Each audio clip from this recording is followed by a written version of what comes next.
Já tá tudo certo? Aí, só detém e a gente começa.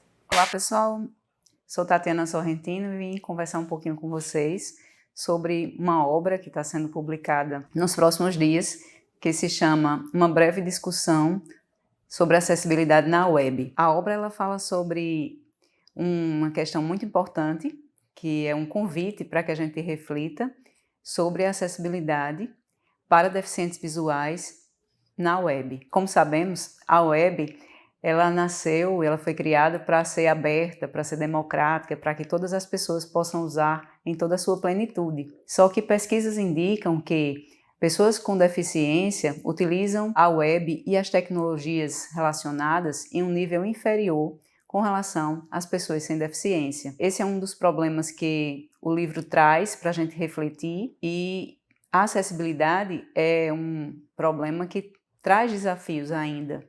Embora a gente tenha altas tecnologias hoje em dia, as pesquisas indicam que muitos deficientes visuais não conseguem utilizar a web em toda a sua potencialidade. O livro ele traz pesquisas que foram feitas nos últimos 8 anos e retrata que muitas pessoas com deficiência não conseguem, por exemplo, preencher um formulário na web. 5% das pessoas que foram entrevistadas, elas conseguem pagar uma conta na web, acessar um formulário, preencher um formulário, fazer a inscrição em um concurso, por exemplo, utilizar os serviços que estão disponibilizados. Porém, a grande parte dessas pessoas não conseguem acessar, por exemplo, um simples formulário. São várias dificuldades que estão apresentadas. Muitas vezes a pessoa não consegue entender o que precisa ser respondido naquele campo, ou não está claro que tipo de informação o campo espera, se é um número, se é uma palavra, se é uma frase.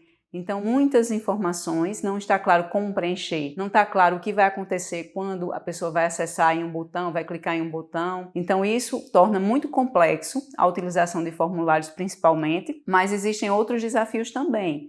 Por exemplo, a questão das imagens, né? Sabe-se que as páginas web elas são compostas naturalmente de elementos muito visuais. Então, mídias, sons, imagens, elas estão o tempo inteiro sendo disponibilizadas nas páginas. A pessoa que é deficiente visual, ela não consegue entender o que uma imagem está sendo disponibilizada se não tiver um formato alternativo, se não tiver, por exemplo, um texto explicando essa imagem. E será que os textos que estão disponibilizados nas páginas, eles são ricos o suficiente para transmitir todo o conteúdo que está sendo disponibilizado em uma imagem? Esse é um dos problemas que o livro traz para a gente refletir, e é muito importante que as pessoas que trabalham disponibilizando conteúdo na web ou os próprios desenvolvedores, eles tenham essa sensibilidade para lidar com questões e tornar a web realmente acessível. Ainda nesse ano, 2022,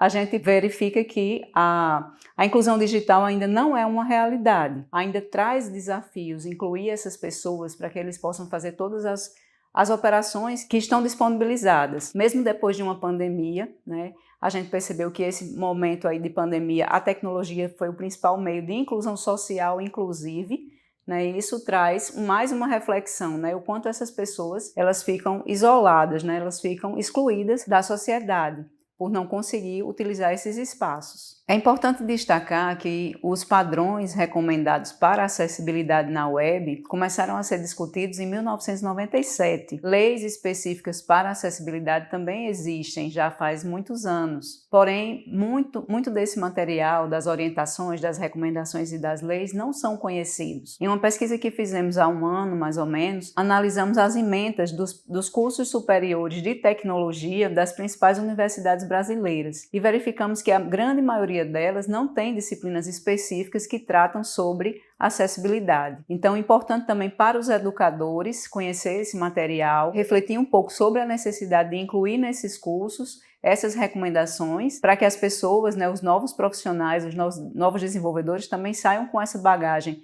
e sejam sensíveis a essa temática também. E é muito importante que a gente consiga contemplar de forma mais positiva essas pessoas com deficiência na utilização da web. Convido a todos vocês que possam acessar a obra, que possam conhecer esse material que foi produzido com muito carinho, todas essas pesquisas, as entrevistas que foram feitas, que estão relatadas na obra, através do portal do Memoria. A obra está disponível, gratuita, para o acesso de todo o público que tenha interesse sobre o assunto, para que a gente possa divulgar mais o tema, trazer à tona essa discussão tão importante, para que a gente consiga também incluir essas pessoas, tanto digitalmente quanto socialmente. Ok. Enfim. Agora,